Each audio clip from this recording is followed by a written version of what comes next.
You're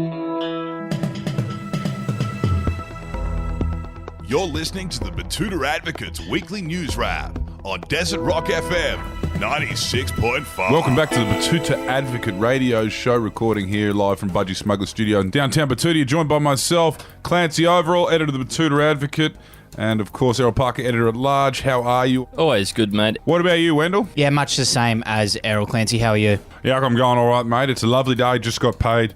Pack it up. I'll be on my way after this.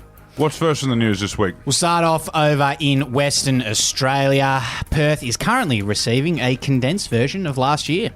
From the pangolins' revenge to the bushfires plaguing the Perth Hills, residents of our nation's west are currently enjoying the condensed version of what the East Coast went through last year, and that's according to the state's leader, Mark McGowan.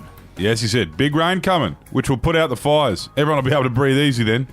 On top of that, we haven't had any infections from that recent scare with the hotel worker, so that's okay.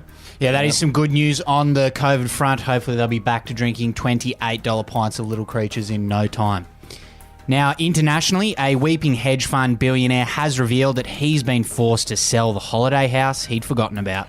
Yes, as is always the case with these kinds of stories, there's a human cost and suffering as a side effect to what happened in the stock market.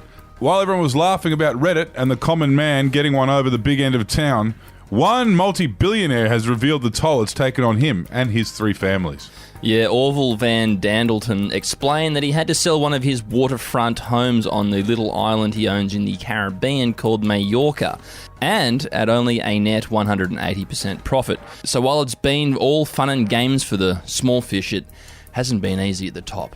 Yeah, quite sad. Chris Howard left a comment on that story with a bit of advice, saying that he just needs to pull himself up a little bit harder on those amazing bootstraps he seems to have. Back here in Australia, a Sky Weather meteorologist has politely nodded this week as Alan Jones explains climate change to her. Yes, a woman of science who asked to remain anonymous said she had the subject of her master's thesis explained back to her in the workplace this week, prompting her to nod and smile and laugh a little bit to make the situation less awkward for the gentleman doing the explaining. That man being Alan Jones, who, as he likes to do, started lecturing her on climate change and weather patterns as if he were an expert in it, before he trundled off to go and do something again on live television. And staying down in Sydney for our next story, a new study has found people are leaving Sydney in droves due to the fact it's a massive shithole. Yeah, it's quite damning, this report, but it really is quite hard to argue with. I think it's interesting, though, that unlike almost all of our other major cities, people actually don't like living in Sydney, and people actually don't like defending their city. Yeah, I mean, we published this extremely derogatory story about their city and no one really got fired up in the comments. Imagine saying that about Brisbane or Melbourne or even Perth. The barrage of abuse would be non-stop. Misspell a suburb of Melbourne and they're blowing up, let alone calling their city a shithole. We'll wrap up with some sports news, and Eddie Maguire has run the media through his, and I quote, favourite wog food to prove Collingwood isn't racist. Yes, it's been a big week for the Collingwood Football Club. A report revealed that this institution has been at the majority of racism scandals in Australian sport, and within Australia's most racist code, is racist. And to try and swing back public opinion and brush this whole thing under the carpet as they like to do, Collingwood President Eddie Maguire fronted the media with a real spread in front of him to try and pretend he isn't racist. Turkish delight, shisha, gyros, and of course Greek salad, and so on. Yeah, pretty smart piece of PR there from old neck roll Maguire.